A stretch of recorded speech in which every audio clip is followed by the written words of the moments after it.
Well, this will be good. Now I've got film of a lot of shotgun things that we did. I've got some running game out of the shotgun. I got some of those trick play. I got a bunch of probably 4 or 5 different trick plays on there. Whatever you guys. I mean, I'll stay as late as y'all want to stay and look at all that stuff. But just the shotgun. A little bit of history on how we got into it. Of course, you know, coaching Charlie Ward was a lot of fun. I mean, he was a great player, but he wasn't that much fun the first couple games of his junior year when he first started. He led the entire nation in interceptions the first 2 games, and he had 8 interceptions the first 2 ball games. We played Duke at home, and he had 4 interceptions, and then he threw 4 TDs, so it wasn't so bad. And then we played Clemson at Clemson. And he threw 4 interceptions in that game, and on the 4th one they returned it for a touchdown, and took the lead and about gave the ball game away. And they had the momentum, they had the lead, they had everything, and I mean, you talk about feeling sick. I mean, I couldn't even breathe. After the 8th interception of the year, the 4th one of the game. You see your job on the line, your fellow coaches' jobs on the line. I mean, it wasn't very good, but. I was sitting there watching that guy score a touchdown again. I said I couldn't breathe. I thought it was just that I was just so nervous and just in shock. But it was Wally Burnham, our linebacker coach, choking me to death up in the box because the defense had won that ball game, But anyway, but we had to get in the shotgun to bail ourselves out of the Clemson game. And Charlie just went right down the field. We didn't go predominantly shotgun that game, but we went into our no huddle. And a quick tempo, no huddle offense, and we did well there. And then against Miami 2 years ago, we were losing, and we had a drive to get with. We were down by 3, and we went down the field about 65 yards in less than a minute with maybe a timeout. I don't even know if we had a timeout. And we went right down the field. We ended up missing the field goal again, wide right. And then we played Georgia Tech, and we were at Georgia Tech, and we were losing. We need to score 3 touchdowns in the 4th quarter, and including an onside kick that we had to get on. And so the beginning of the 4th quarter, we just went into the shotgun and the no huddle, and Charlie threw for like 200 yards and ran for about 40 or 50 yards or whatever, and didn't throw an interception in the shotgun. Every time we went in the shotgun, he never had an interception, and he ended up running for yards, and we spread people out and really did a good job in it. So, finally we figured out maybe we ought to just start a ball game in the thing and see what happens. The shotgun to us, the only reason why we were in the shotgun was that the summer prior to that season, 2 years ago, we said, well, in 2-minute offense, we'll run the shotgun. Everybody knows we're going to throw. We'll put about 3 or 4 plays in. We'll protect. Matter of fact, when we first put it in, it looked like this. We had a receiver in there. And we actually had a back sitting there. We had a quarterback and no backs when we first started out because we were just going to, we figured a 3-man rush, at worst a 4-man rush at the end of a ball game, and we just go in this shotgun. We ran the same type of plays in the 2-minute offense that we used to run when we were in our base. We might have had that type of deal, or those guys running corners instead of curls.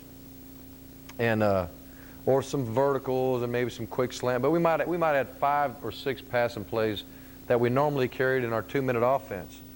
And that's all we had. We didn't have any other protections. We didn't have any running game. We didn't have anything out of it. Well, when we got into the Miami game, we lined up in this. And I kind of got off track. But we lined up in the Miami game.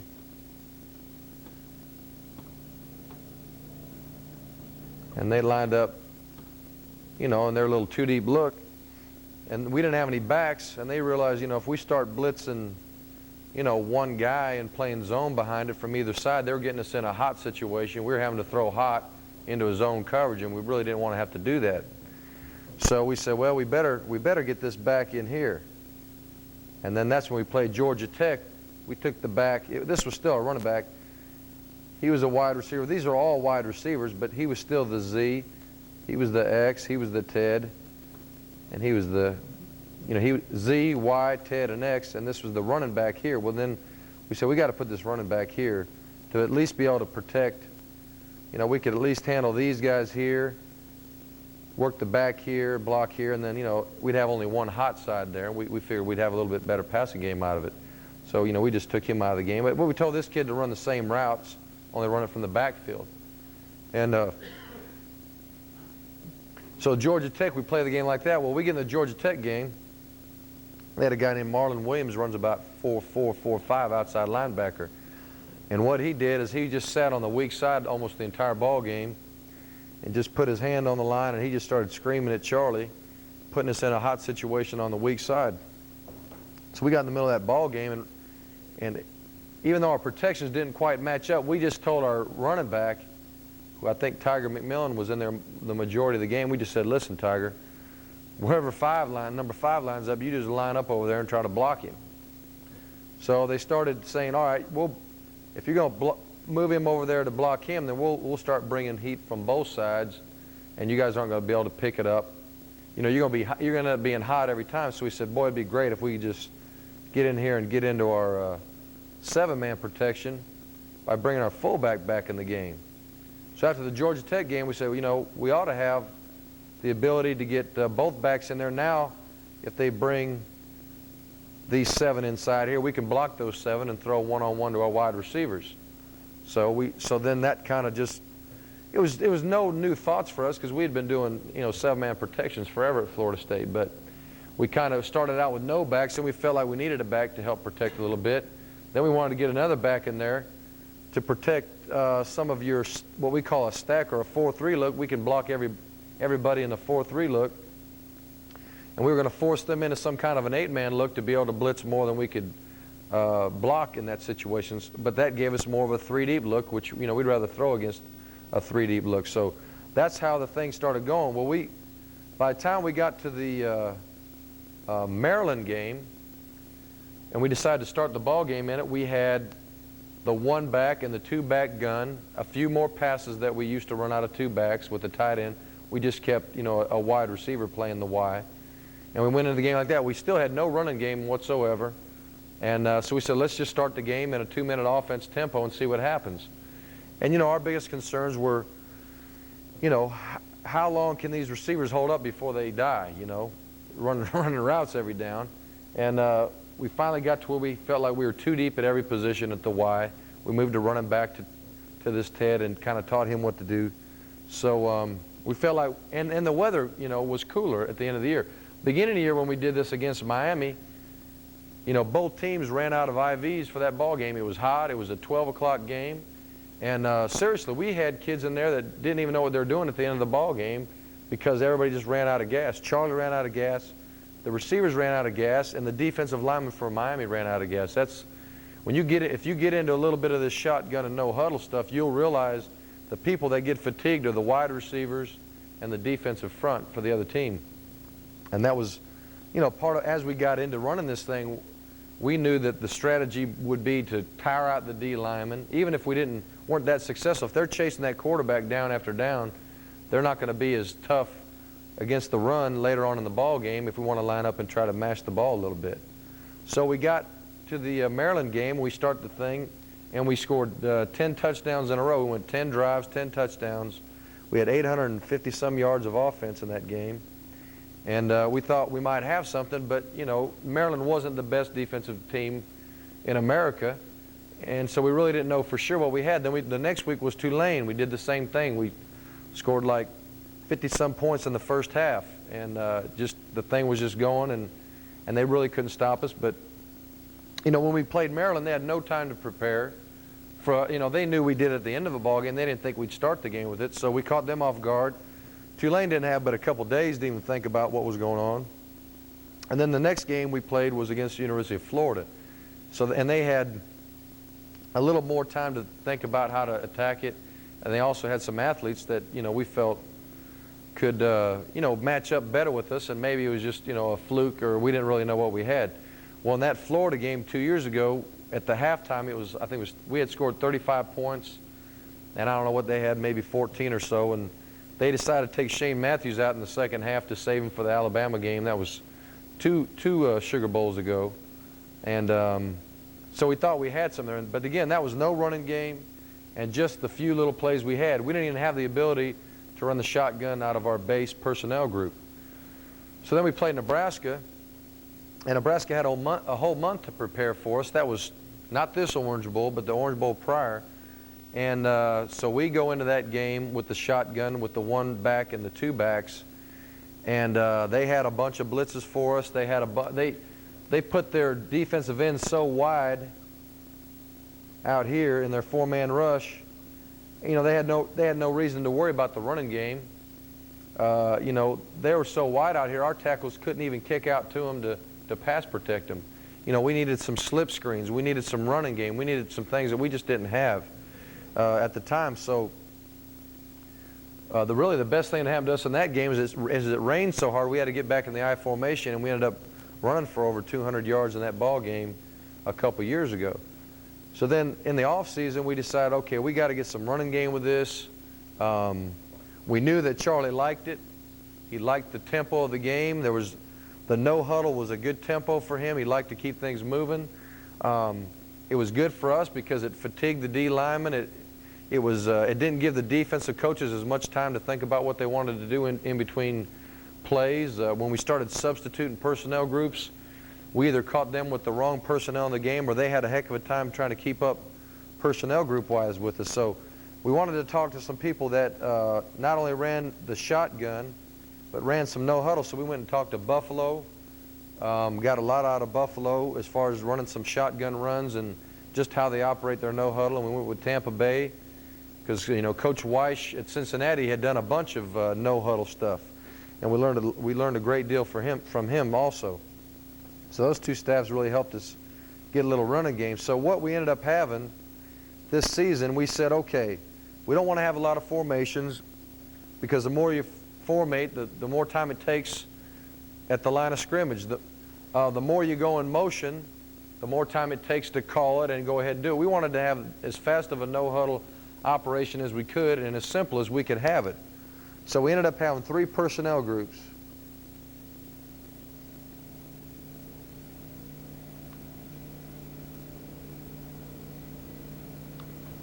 We had base, which was 2 wide receivers, 1 tight end, just everybody's pro set, 2 running backs.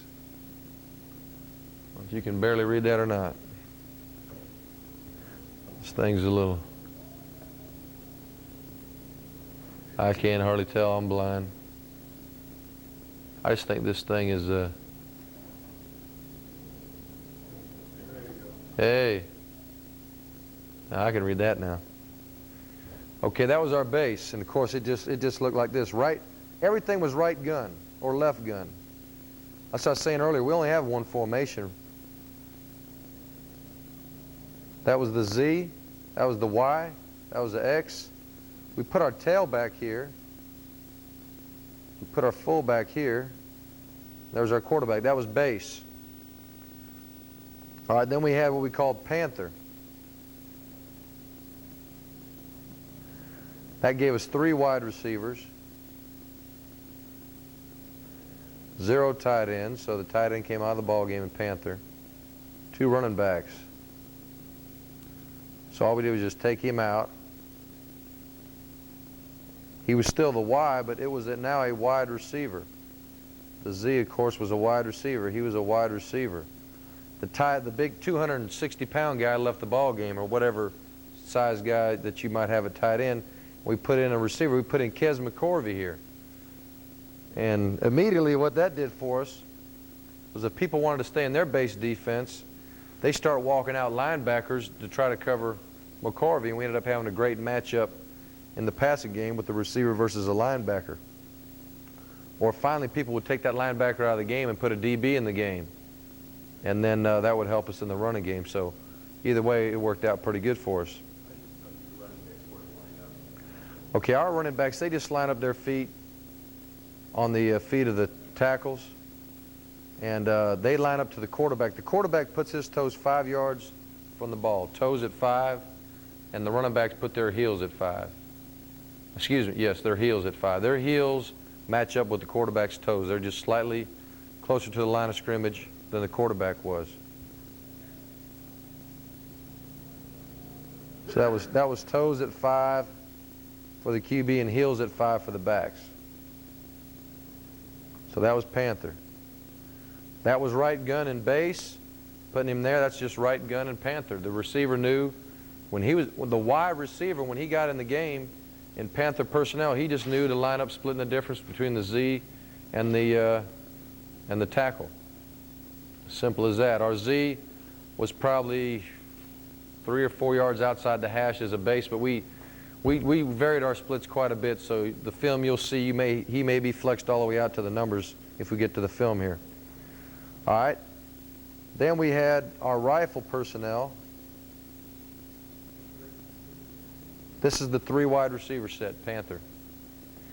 1, 2, 3 receivers. He's still the Y, but now he's a receiver instead of a tight end.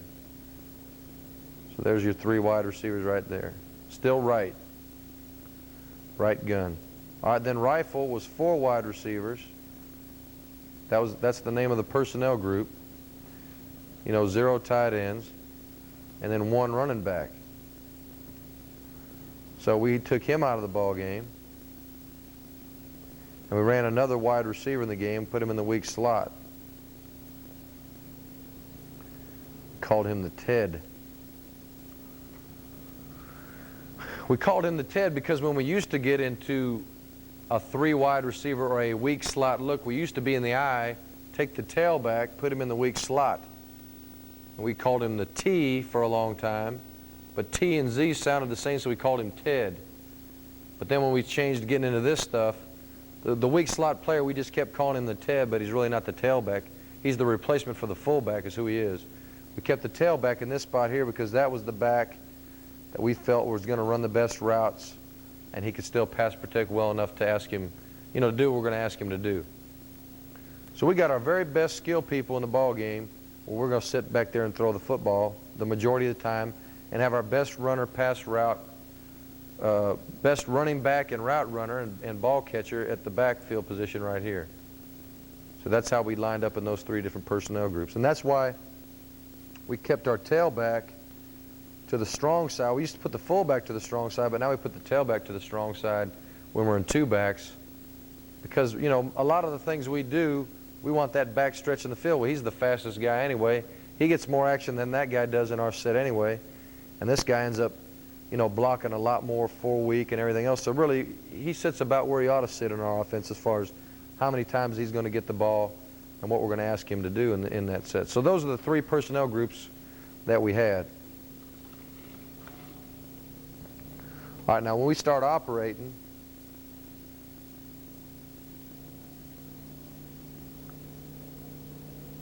we'll be in the middle of a drive, and if the first play, whatever the play is, we end up with the ball on the left hash, all Charlie would do is he'd just make a right call. All he's doing is calling the strength. He'd just say right, right, right. There's your center. We flip-flopped our line. We still do. That was our tight side, our split side here. There was our X. There was our Ted, if we happen to be in that look. There was our Y. There was our Z. There was our tailback. That's our split side, split tackle. And that was our QB right there. So that'd be rifle personnel in the game. He just made a right call. If we were calling the play 560 vertical, which I'll show you on film if we have time here.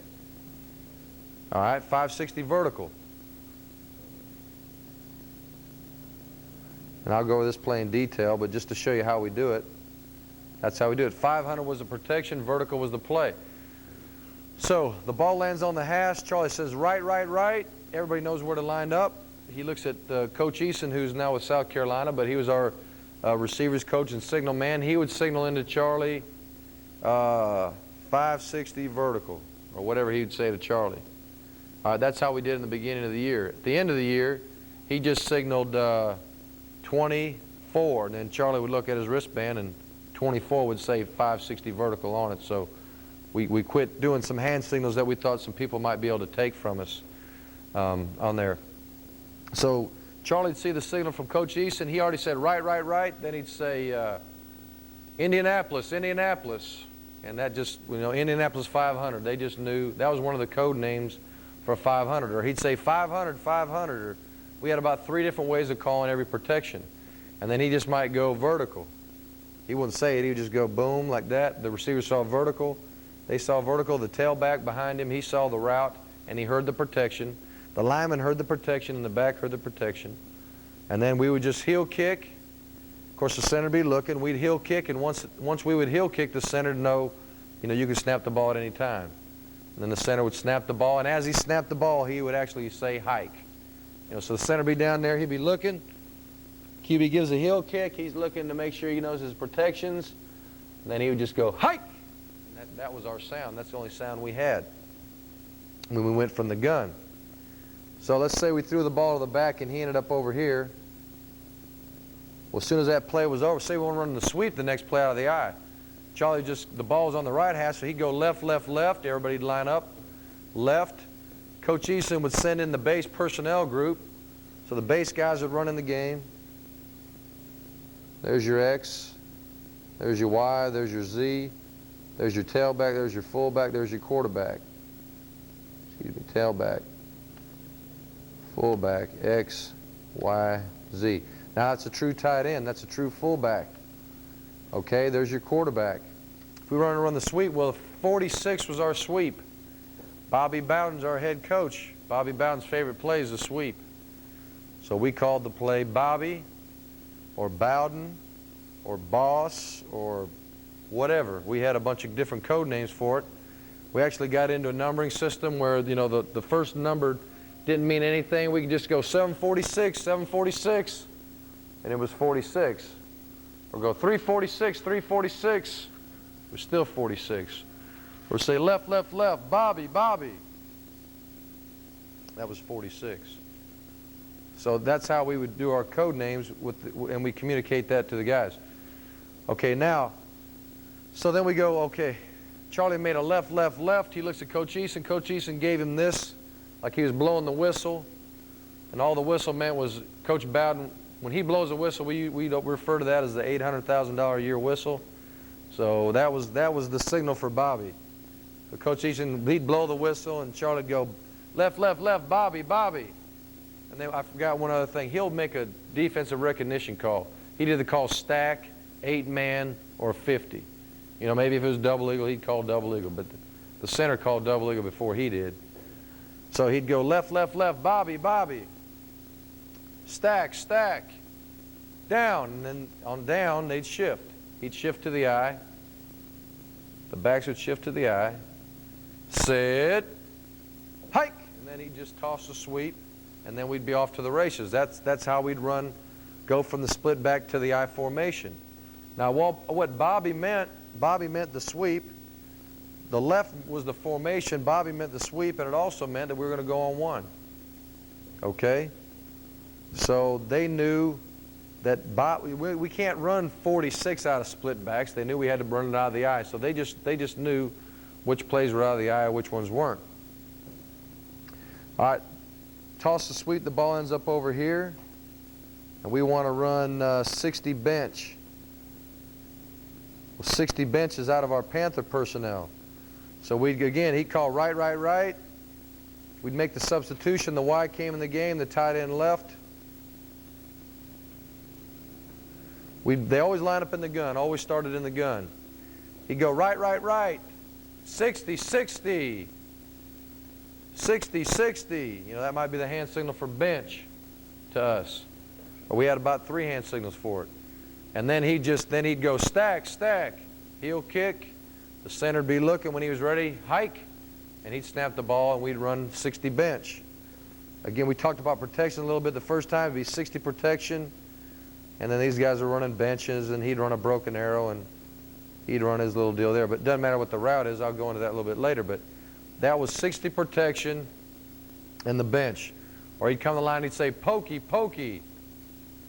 Pokey, pokey. All right? Stack, stack. Or 8-man, 8-man. Heel kick. Boom, they'd snap the ball. That's the same play. Pokey was the nickname for Marvin Farrell, who wore jersey number 60. So that was just another code name.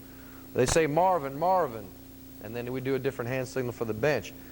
As the season, the things that you worry about is, is the other team going to get your code names? You say, gosh, how can you do that? Aren't you worried they'll hear you say Bobby a few times and they know the sweep's coming? Well, what we found out is we'd be the line so quickly, we'd be on the line lined up, and we'd make our calls. While we're making our calls, they're trying to get their calls. They're trying to, after a while they quit huddling and they started using wristbands. Their coach was signaling, whatever he'd signal in, 23, look at 23, that was stack cover 3 or whatever. They quit huddling. And that was really, we thought it was an advantage because defensive people love to huddle. They love to get enthusiastic in there. They like to cuss each other out or whatever they like to do to get fired up. Well, now they're just standing out there on an island, looking at a wristband, trying to figure out what to do, and we're ready to snap the football. They're in a little bit of a rush. Plus, you start changing personnel groups from 4 wides to base in a hurry, and they're trying to match. A lot of people played base defense against our base. We'd go to Panther, they'd go to a nickel. We'd go to rifle, and they'd go to a dime. So they're trying like mad to keep up the personnel groups, and it was like a Chinese fire drill for those guys the first time they had to deal with it.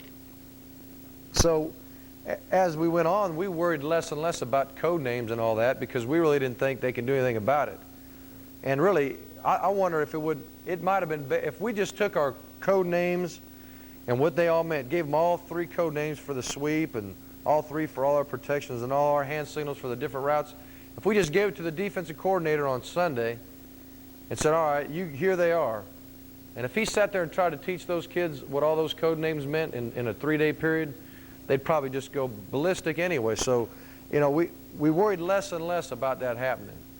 The biggest thing that slowed down our no huddle was the fact that the defenses weren't getting lined up fast enough. I mean, we'd want to run a certain pass protection in a route, but if they didn't line up quick enough, then, Charlie and the linemen, they didn't want to snap the ball because they didn't know who to block. They didn't know if it was a stack or an 8-man or what. So, we finally had to find some kind of a hurry-up play that would keep them from not being able to line up on time. I mean, after a while, they realized, hey, if we don't line up, they don't run a play. So they started just taking their sweet time. So we learned something from Tampa Bay that we never used early in the year, but we started using once people wouldn't line up quick enough. And we called it, it was just a fire call. Now, what fire meant was it meant a certain play, and that play, our best one was called smoke, was the name of the play. It also meant hurry up. I mean, instead of jogging to the ball, sprint to the ball, get lined up, heel kick and snap the thing and let's go. Don't let them get lined up. Talking about the fatigue, here's when we use this. You talk about the fatigue of the defensive linemen. They started getting a plan. They said, we have got to rest these guys or they're going to be dead by the end of the first half. So about every 4 or 5 plays, most everybody we played rolled in their second team defensive linemen. So we would just sit there and we'd wait for them. And as soon as it hit that spot, you'd see those 3 or 4 D linemen, the ball might be on the 20, and there they are on the 50, and you see them start strolling in after a play's over, and they just start getting on the field. Well, we could see them doing that from a distance, or we'd see that they were huddling, or that they weren't even getting lined up. We're standing there waiting for them to get lined up. We'd make a fire call. So here they come off the sideline. We see them coming. We call fire, fire, fire. And so everybody'd line up in their right. He'd make a right, right, right, but he'd call fire no matter what personnel group we were in. We'd make the fire call, and that was a 10-yard comeback, a flag route here, and I got a little film on that too. We got a little square in there. It was a play where we didn't have to know the assignments. It was just a down block. He'd cut whoever the contained rusher was. He'd pull for a scraping linebacker. He'd tail protected.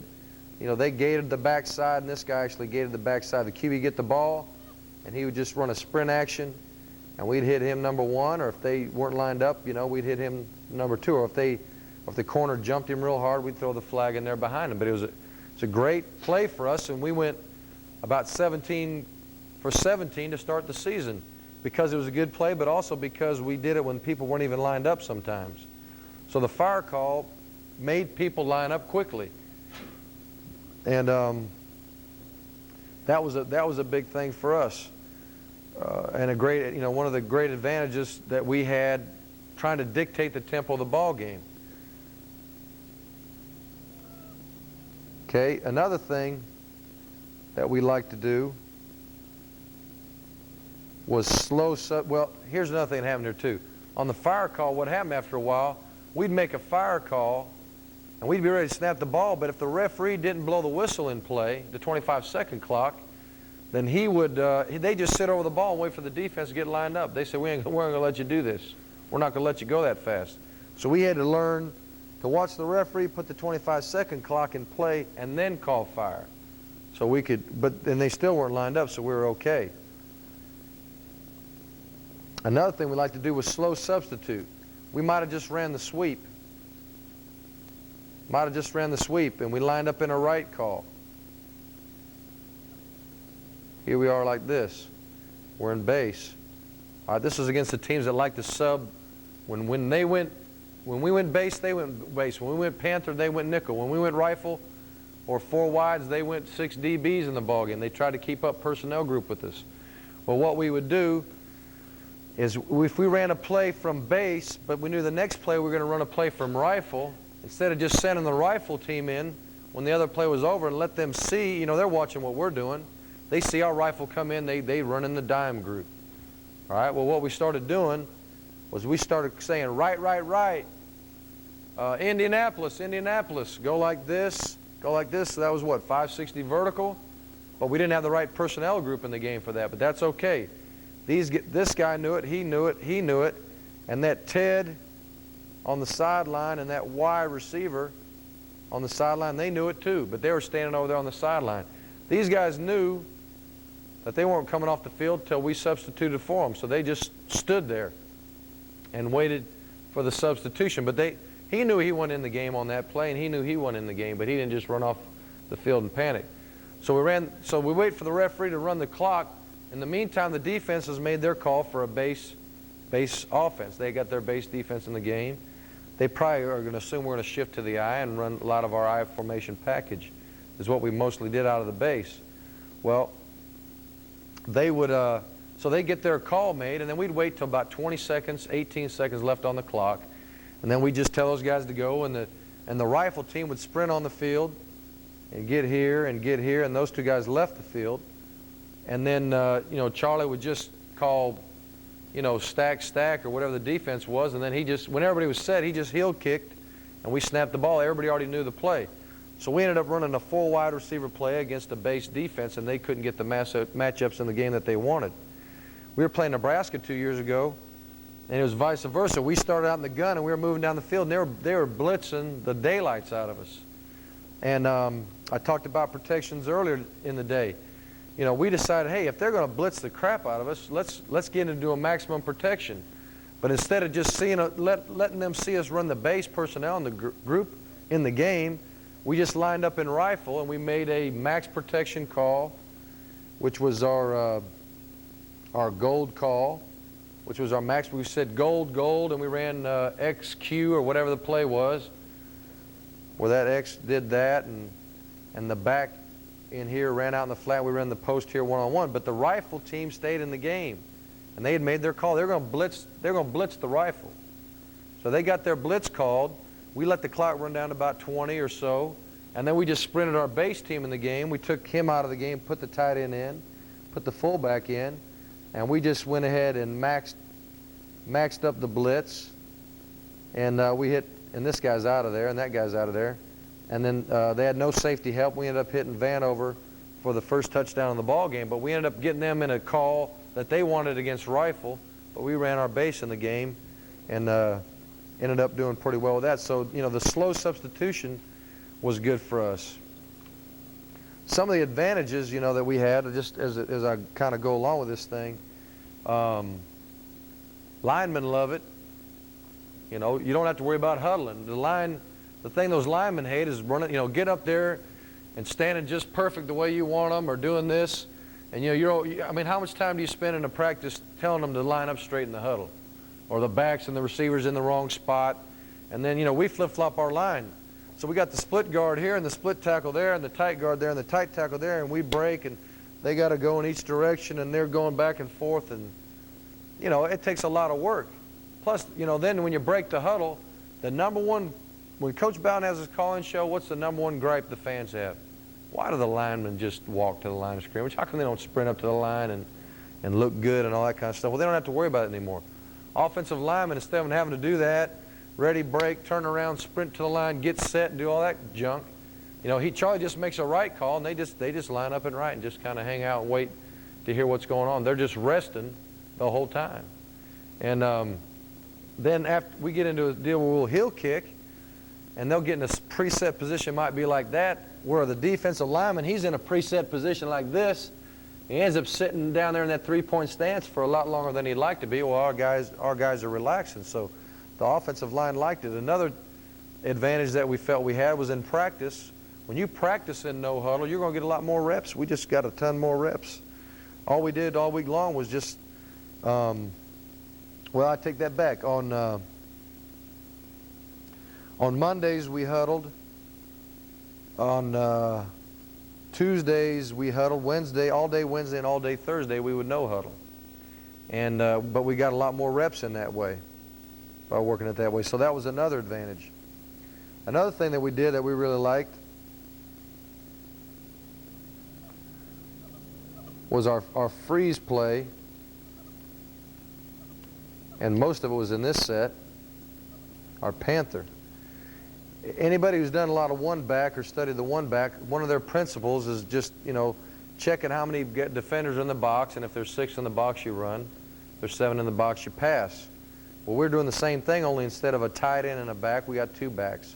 But we still have 3 receivers detached from this running set right here, from that running box. And so the defense has got to line up. If they would line up in a 2-deep type look,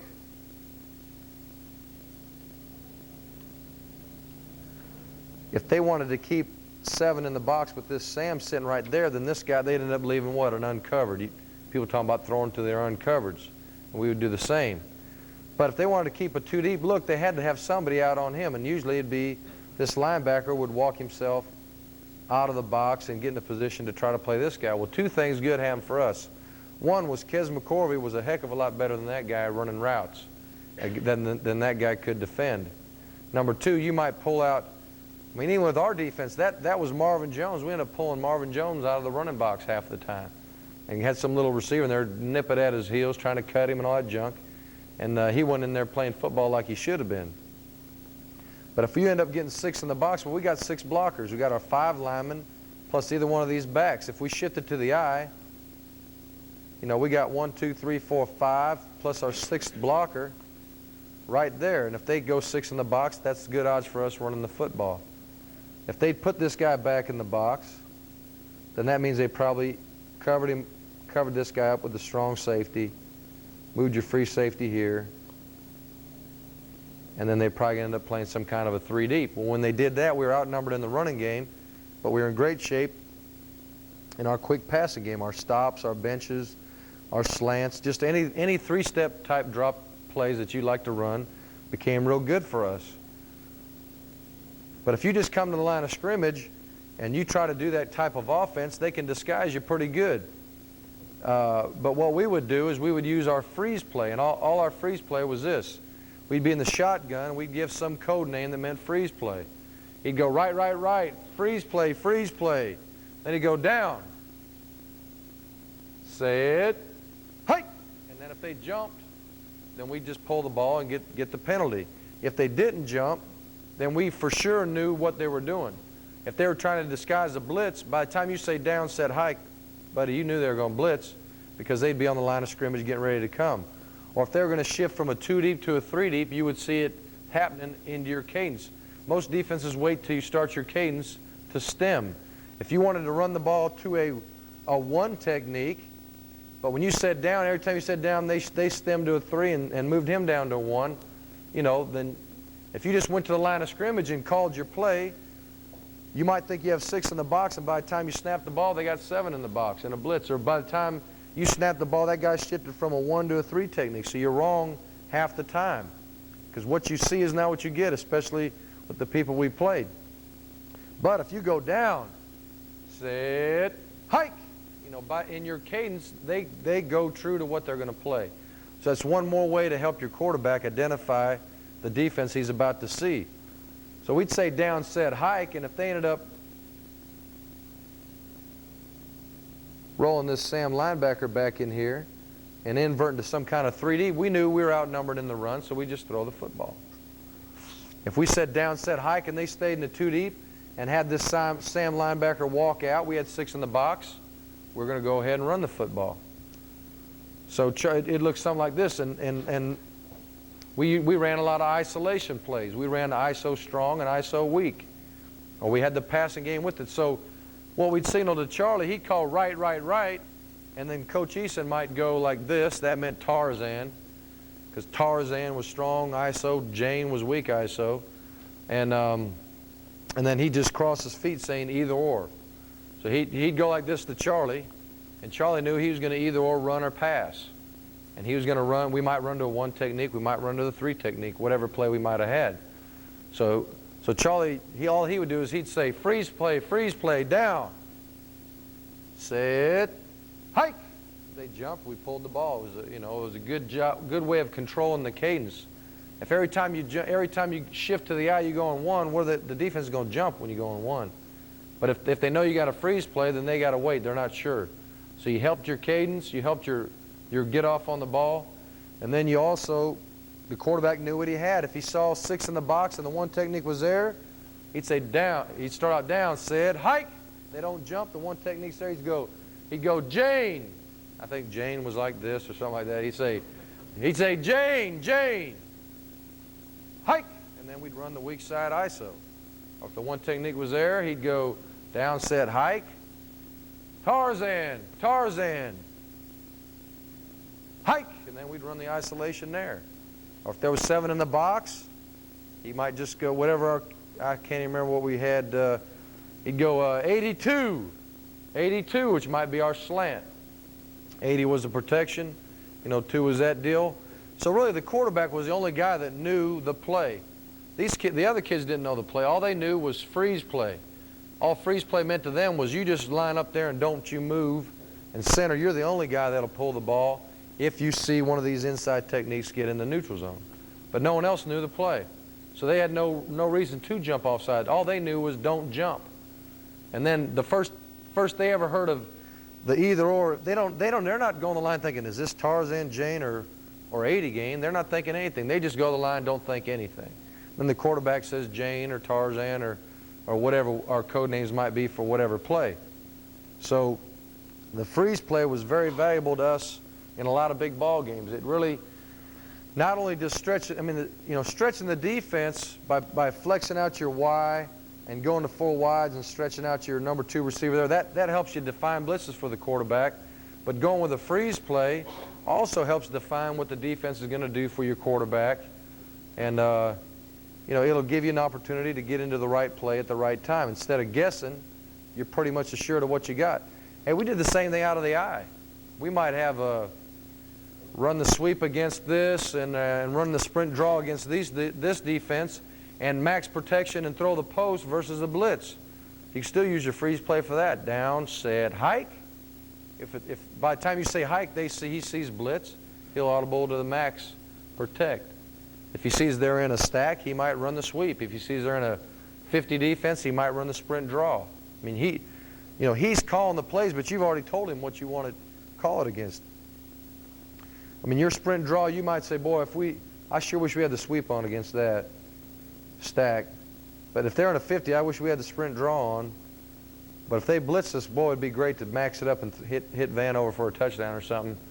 So instead of just guessing, you'd say down, set, hike, and you do it. But the thing about the no huddle is we're on the line of scrimmage with 25 seconds on the clock saying down, set, hike. By the time we say hike, Charlie's got another 18 seconds to make a decision. Now, if you get in the huddle and do this, what happens? You call you take too long calling the play. They break the huddle. They're jogged to the line. No one gets set. The center gets set. Then the guard gets his feet just right. And then the tackle gets his feet just right. And then he says down, set, hike, and then you got about 4 seconds left for him to try to change the play. You know, it's too fast. And the kid doesn't have enough time to make that kind of decision. So with the no huddle, at least we get to the line in a hurry and we're able to do that. This year we're thinking about just going to the line of scrimmage as fast as we can, just line up, heel kick. And when we heel kick, the defense is figuring, hey, they're ready to snap the ball. So they line up and then look to the coach. And we might, I might be upstairs looking at the defense, and then I might just call play after we've heel kicked it, and he'll look for the play after the heel kick. We might be able to call plays after we heel kick, and they line up in what they want to line up in. So we're thinking about messing around with that a little bit too. So by using the no huddle, you get people off balance. Defensive coaches, they're not used to calling plays that fast.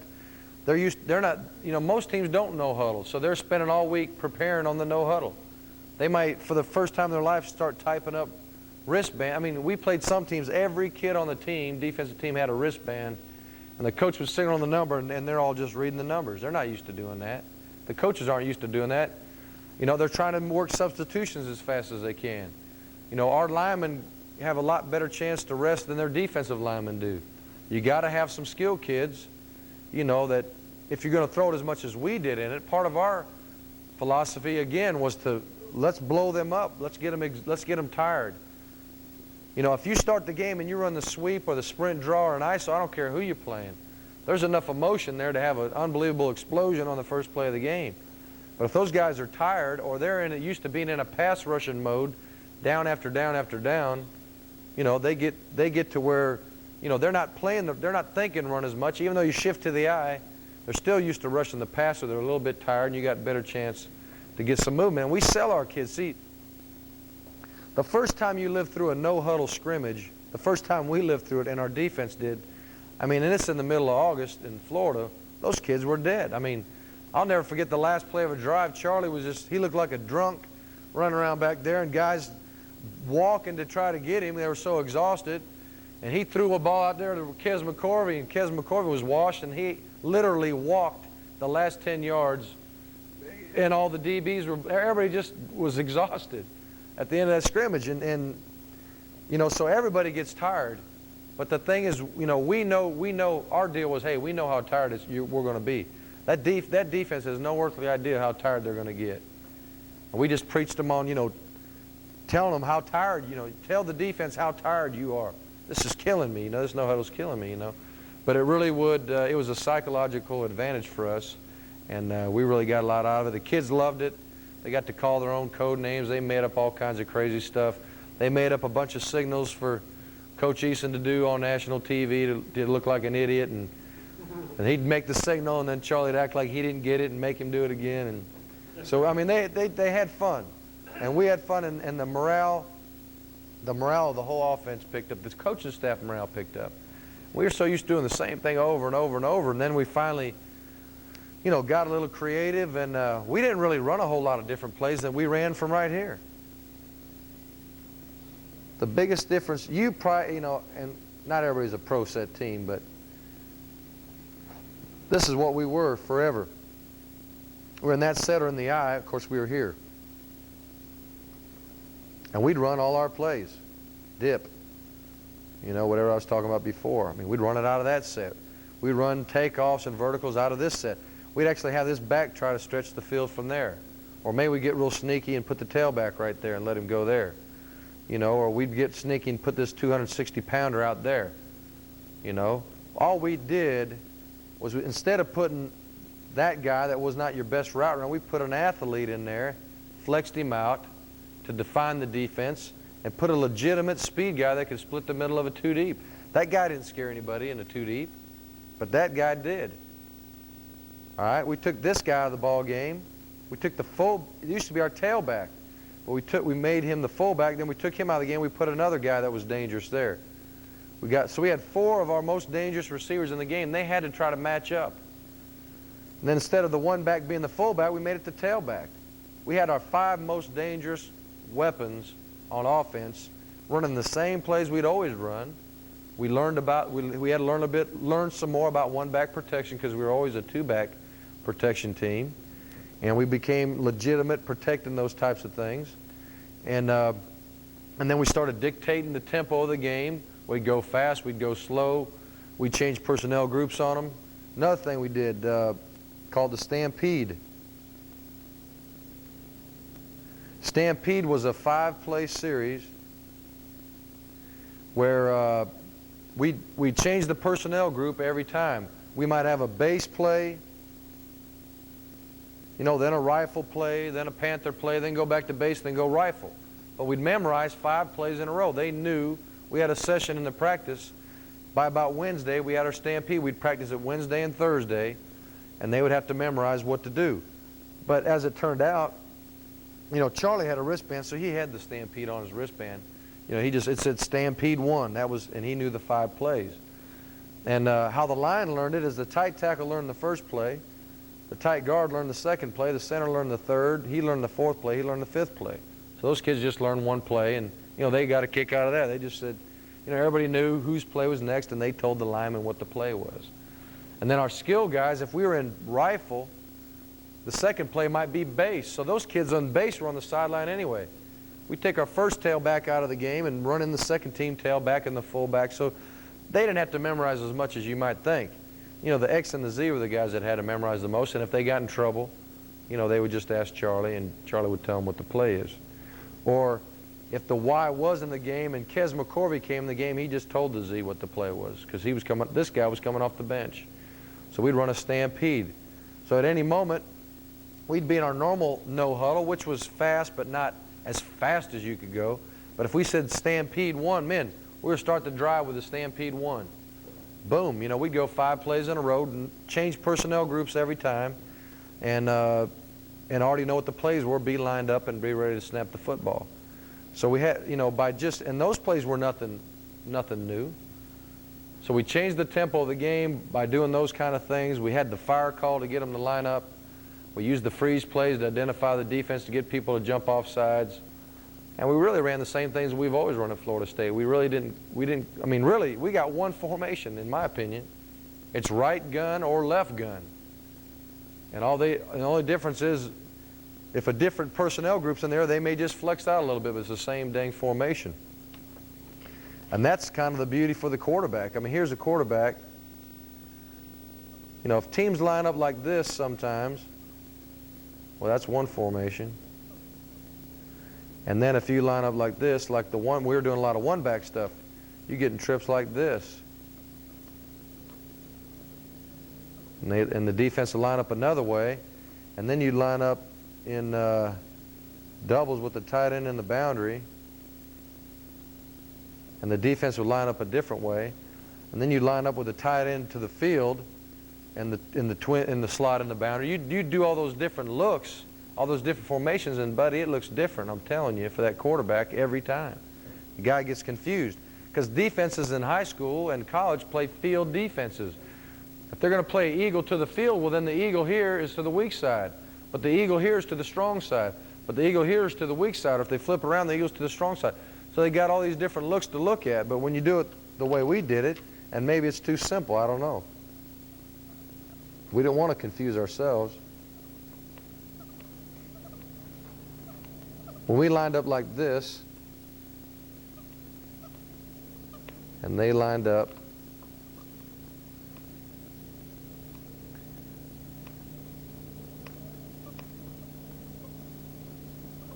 well, when we took this guy and flexed him out, nothing really changed a whole lot. He'd move out a little bit. He walked out here, is all we do. He'd walk out a little bit, but it looked the same for the quarterback. He knew the defense he was looking at. The defense didn't change. But if they blitzed, it sure changed. This guy'd have to cheat over here to cover on this blitz, or he'd have to cheat over here to cover on this blitz, and it helped define everything for the kid. The thing we saw the most in the 4 wides, I'm getting real sloppy, but if you get a 2 deep, and you line up like that, it's going to look something like this to the kid. But if you flex him out, he just walks out a little bit. You flex him out, he just walks out there a little bit. It's the same thing to your quarterback. He didn't have to learn a whole bunch of different things. And it just helped you teach. Less things he had to learn, less defenses he had to react to. He knew where they lined up. He knew their responsibilities. He knew what a blitz looked like before it came. He knew where his hots were, you know, and all that stuff became real easy for us. Does anybody have a question on how we just lined up the gun, how we changed personnel groups, or anything like that? If not, I'm going to go into a couple things that we did play-wise, and I'll show you some of the stuff we got on film here. And if anybody wants to stick around at the end and look at some of the trick plays, I got a bunch of trick plays on the end of the reel that I had from another clinic. I'll show you guys those too if you want to. I'll just explain a couple of these shotgun plays. 560 vertical I was talking about. Okay, what vertical meant was 4 guys were going to streak. 4 guys are going to streak. 1, 2, 3, 4. And these guys were going to hit landmarks. All right, we were going to divide the field into, 4 ways. We're going to stretch it as wide as we could stretch it. He'd get 5 to 6 yards from the sideline. He'd be right on the high school hash. He'd be right on the high school hash. He'd be 5 to 6 yards from the sideline. Okay? He'd be up 5 yards, stick, and break out in the flat at 5 yards. We'd be in their 500 protection here. Okay, what we saw the most here, and you'll see on the film, about 80% of the time we saw 2 deep, a guy walked out there, a middle linebacker, and a guy walked out there. The 4-man rush. That's what we saw the majority of everybody we played. All right? He'd stay on the hash no matter what. If it was zone, he was going to hit his landmark. If it was zone, he was going to hit his landmark. If it was man coverage, the wide receivers would then run a takeoff, which all that meant, vertical meant hit your landmarks. Takeoff meant attack the technique, try to beat the man coverage. But in this look, it's a zone look. All right, he had the read. If there was a man on or near the hash, when he got to 8 to 10 yards, he'd release and get to this spot here. If there's a man on or near the hash, he'd make a little, what we called a stick move, and then he bent it in there. We called that a broken arrow. That was a broken arrow for him, and that was a 5-yard out route, 5 yards out. So basically in this look, the quarterback's read, first of all, he had to know if he's hot. Well, he'd come to the line and he'd say, Indianapolis, Indianapolis, and he'd go vertical, vertical. He'd go stack, stack, just a 3-man look. A 4-3 look was a stack look. Then he'd heel kick, center would say hike. Well, he knew that we could block these guys here, him there. If that guy came, the back would block him.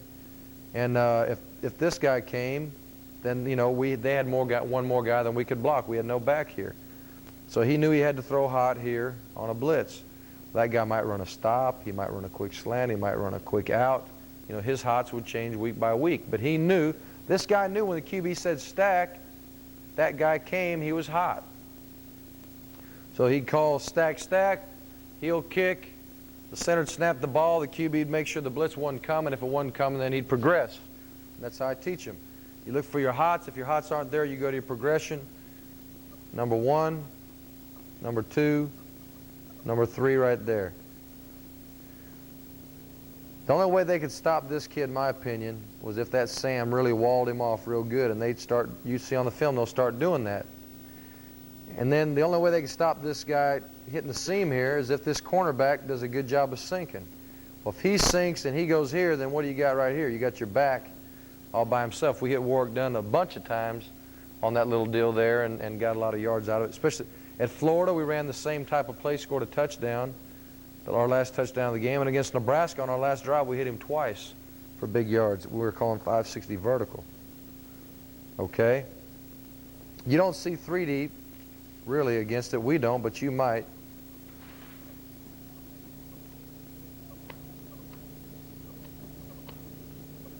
If you saw 3 deep, you got a safety in the middle, corner, corner, and basically the QB is looking to clear these guys out of there These guys hit the hash. He hits the hash. Now there's no one on or near the hash, so he stays on the hash. He's still here. And then we're just reading that safety. If he cheats that way, we'll try to hit him in the seam. If he cheats that way, we'll try to hit him in the seam. If he stays deep middle, we'll try to step one way and get him to move and throw the other way, that type of thing. And then, he was always our outlet for us right there. If it was man coverage, we may throw the bomb outside. But if it was man, we might have had a blitz here too. We might be throwing, the hot. So versus any kind of man. If it was a man with a press man and no help behind, the hot throw, they may just throw the fade. But more than likely, we had to throw the hot throw on any of the 5- and 6-man blitzes right there. And that's real brief on that. And I'm going to kind of go over these quickly so I can show you the film. We're already past the time. But the next play I got, we got a play where we run the benches off of here. And then we run what we call a choice route here. So it looks like vertical. And then we run these choice routes. And then instead of the back on the out route, the back just ran his wide flare or a scat route. And all we did was, after we ran a lot of verticals, people just started sinking corners on us and not giving us anything. So we started running benches. Like in this look, if that corner sank out of a 2-deep look or even a 3-deep look, we were going to hit the bench. If there was a flat player here, whether it was a strong safety or whoever, he could, if it was soft corner, he could stop it by buzzing the flat. Well, the wider he got, the wider we would get on our choice route. So if basically we were replacing the area where the strong safety left. The wider he went, the wider we would want to get. We were trying to get 1 yard inside the flat player. Same thing here. We might have a rover here or whoever the corner, if he was soft, we might hit the bench, number 1. The flat player ran out there, and he'd set it down right where he left. He'd be number 2. Of course, you always had a chance, to work the ball to him if you needed to. So, that's what it was. It was a complement off of the vertical play. And we did the same thing off of 3 wide receivers type of deal. I'll show you that. I won't. The bench, we started with our outside foot back. And we took 6 steps. So I guess it was 1, 2, 3, 4, 5. No, that's not right. Outside foot back. If the quarterback's there, here's the outside foot. 1, 2, 3, 4, 5, 6.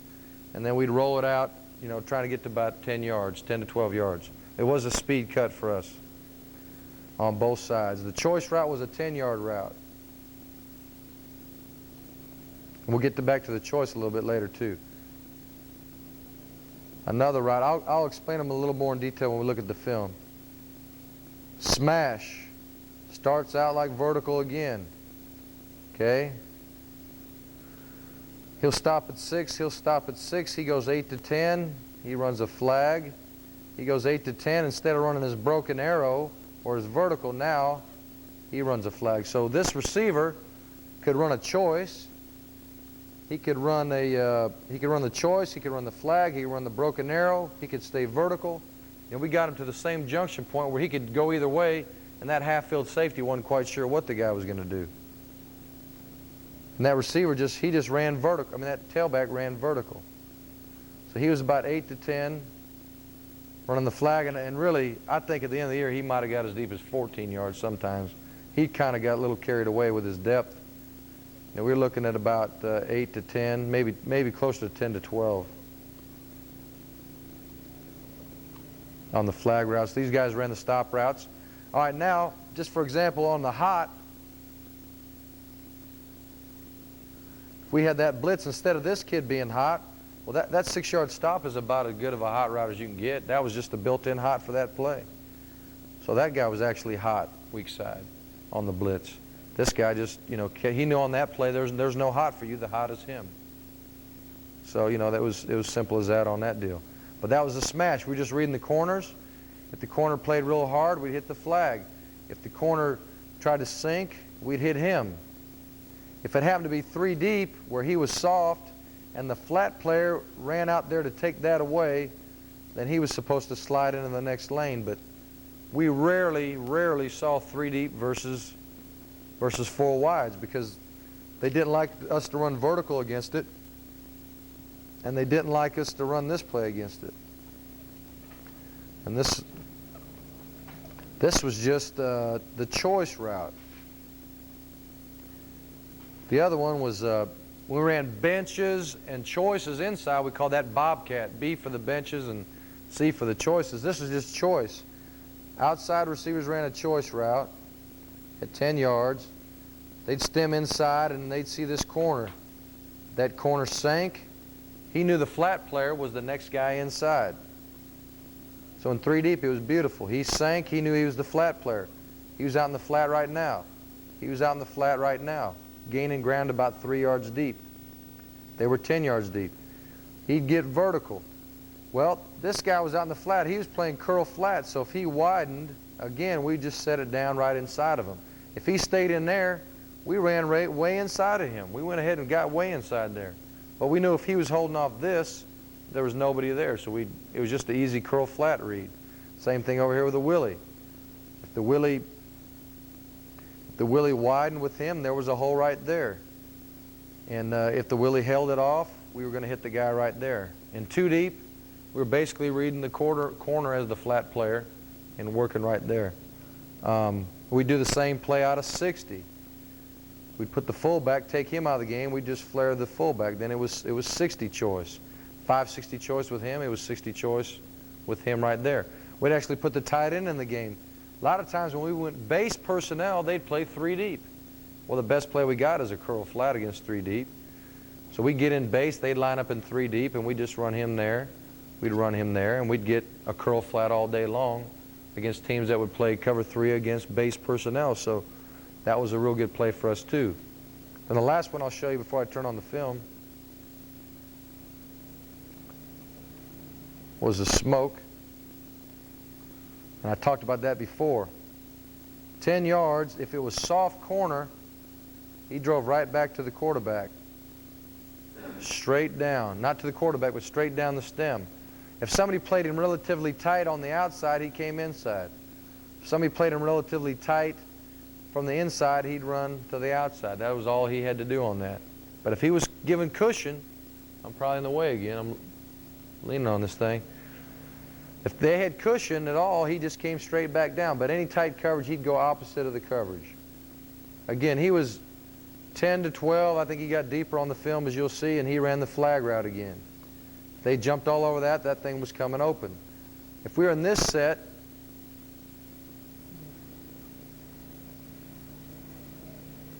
backer, maybe a backer sitting there, 3 deep, safety, safety.